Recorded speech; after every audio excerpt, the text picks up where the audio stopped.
officiers, sous-officiers, militaires du rang, mes chers compatriotes.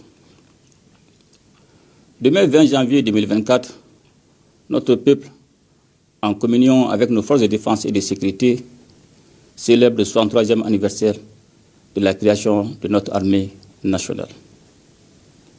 À cette heureuse occasion, il me plaît de saluer la mémoire combattante du président Modibo Keïta et de ses illustres compagnons, civils et militaires, qui, en véritables visionnaires, ont forgé une armée nationale pour soutenir le processus d'émancipation du pays, assurer la défense du territoire, ainsi que la protection des populations et des intérêts vitaux de la République naissante du Mali.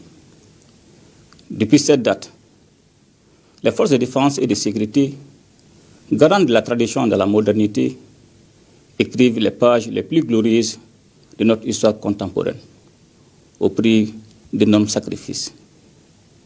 Je voudrais saluer en cette circonstance la mémoire de nos défunts frères d'armes tombés au champ d'honneur et retirés à leur famille ma solidarité et ma compassion.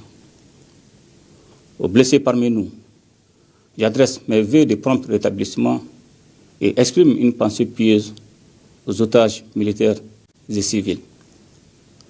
Officiers, sous-officiers, militaires du rang, mes chers compatriotes, la commémoration de la fête de l'armée, qui est un des symboles fédérateurs de notre peuple, aura lieu cette année sous le signe d'une mission accomplie, celle de la reconquête de l'intégrité territoriale du pays et du plein exercice de notre souveraineté sur l'ensemble du territoire national.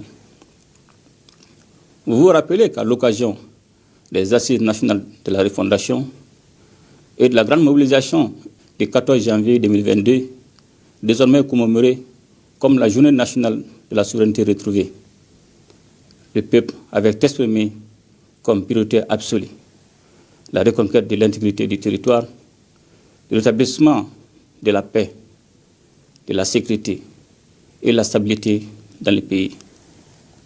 Cette mission que de nombreuses voix considérées comme étant au-dessus de nos moyens est aujourd'hui presque entièrement accomplie par nos forces de défense et de sécurité avec nos ressources propres et dans le strict respect des droits de l'homme et du droit international humanitaire.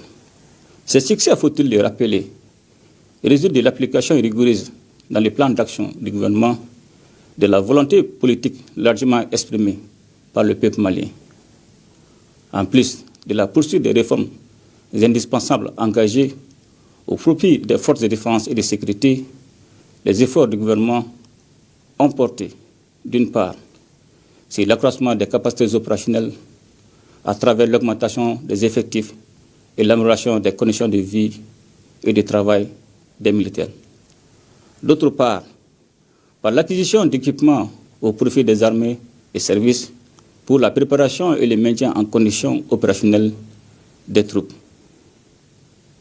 Ainsi, 2023 a vu la consolidation des recrutements ordinaires et spéciaux, de même que le lancement de nouvelles vagues de recrutement dans toutes les branches des forces de défense et de sécurité.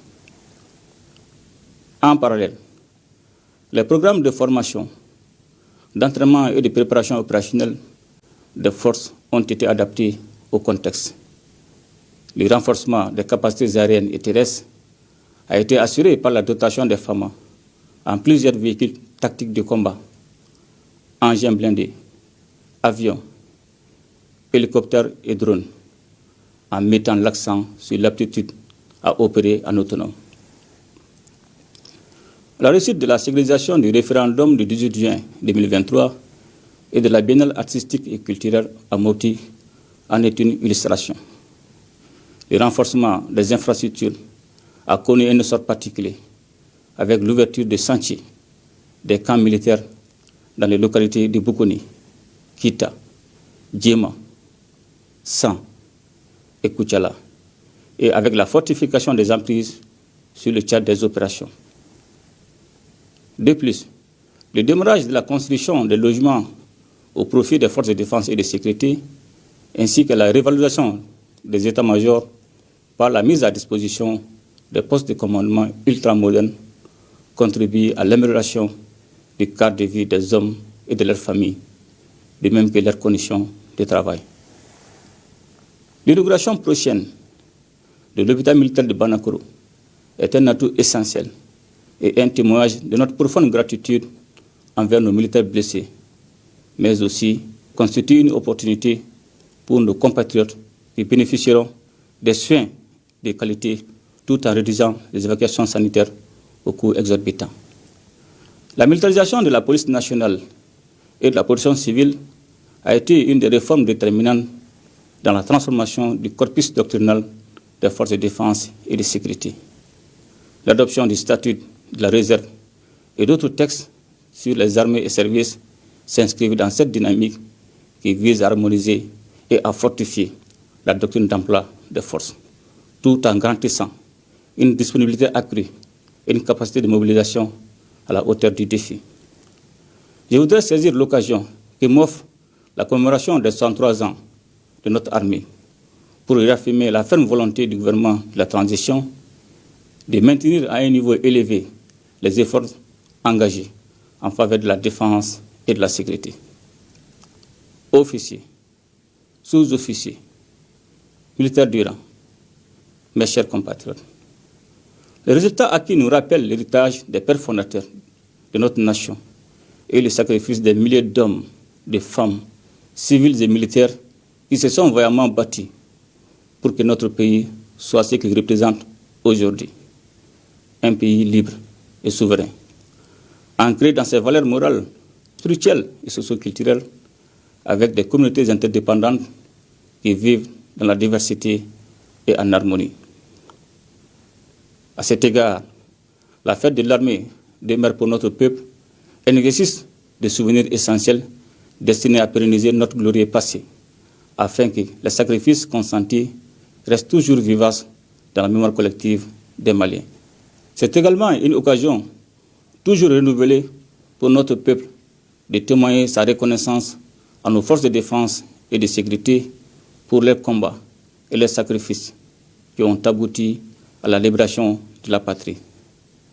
C'est donc légitimement que je voudrais, au nom du peuple malien, exprimer ma satisfaction, ma fierté et mon soutien total à nos forces de défense et de sécurité pour leur engagement patriotique et leur professionnalisme dans la conduite de leur mission au service de la nation. Officiers, sous-officiers, militaires du rang, mes chers compatriotes, notre pays sort lentement, mais progressivement de cette longue crise multidimensionnelle qui a profondément affecté tous les segments de notre société. Au regard de l'ampleur du phénomène du terrorisme et en raison de son caractère transfrontalier, l'Alliance des États du Sahel concrétise notre fraternité d'armes avec le Burkina Faso et le Niger face à un ennemi commun. Dans un cadre intégré, formel et permanent, elle facilite la coordination et la gestion des actions militaires et sécuritaires par la mutualisation des moyens avec comme état final recherché la conduite et la poursuite efficiente des opérations conjointes. C'est le lieu de saluer la vision et l'adhésion entière de mes homologues et frères d'armes du Burkina Faso et du Niger à cette initiative historique. Au-delà du retour de la paix et la stabilité du pays et de ses institutions, le défi majeur pour nous reste aujourd'hui la refondation de l'État. Ce vaste et ambitieux chantier du gouvernement de la transition est une œuvre de conviction, un idéal qui doit structurer le comportement au quotidien de chaque citoyen. Sa réalisation ne sera possible que dans un environnement apaisé et sécurisé. Elle renvoie fondamentalement aux missions des forces de défense et de sécurité, toutes choses qui justifient largement la primauté accordée à la composante défense et sécurité dans les plans d'action gouvernemental. Officiers, sous-officiers, militaires du rang, mes chers compatriotes, les succès tactiques et opérationnels réalisés par les forces de défense et de sécurité sur le cadre des opérations ont permis à notre pays de commencer à rétablir la paix et la sécurité sur l'ensemble du territoire. En somme, le contexte spécifique de notre pays exige la poursuite de l'opération Maliko en coordination avec les autres initiatives de stabilisation dans les centres et dans le nord pour l'atteinte des objectifs fixés dans le cadre d'une approche globale de la crise multidimensionnelle que nous traversons. Cette posture nécessite, dans la détermination et dans le professionnalisme, le redéploiement effectif des forces de défense et de sécurité sur le territoire national. Je voudrais à cet égard saluer la promptitude de la hiérarchie militaire et le courage des hommes engagés qui, à travers les différentes opérations initiées dans le cadre de Maliko, ont obtenu des résultats incontestables. Il s'agit, entre autres, de l'opération Keletiki, orientée vers la recherche et la destruction des sanctuaires terroristes, de l'opération Tilekura, pour la sécurisation du processus électoral, et récemment de l'opération Dugukoloko, pour la finalisation du redéploiement des forces de défense et de sécurité sur l'ensemble du territoire national. Il s'agira donc de consolider les acquis dans la perspective du développement et du maintien des capacités opérationnelles autonomes avec la mutualisation des moyens de l'ensemble des forces de défense et de sécurité pour faire face aux menaces intérieures et transfrontalières. Je ne saurais terminer sans vous adresser mes félicitations et encouragements pour les victoires présentes et futures.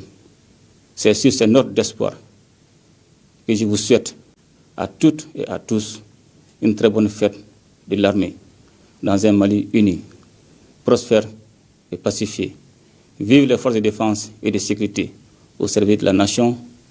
Ensemble, nous ferons le Malikoura. Qu'Allah bénisse le Mali et protège les Maliens. Je vous remercie.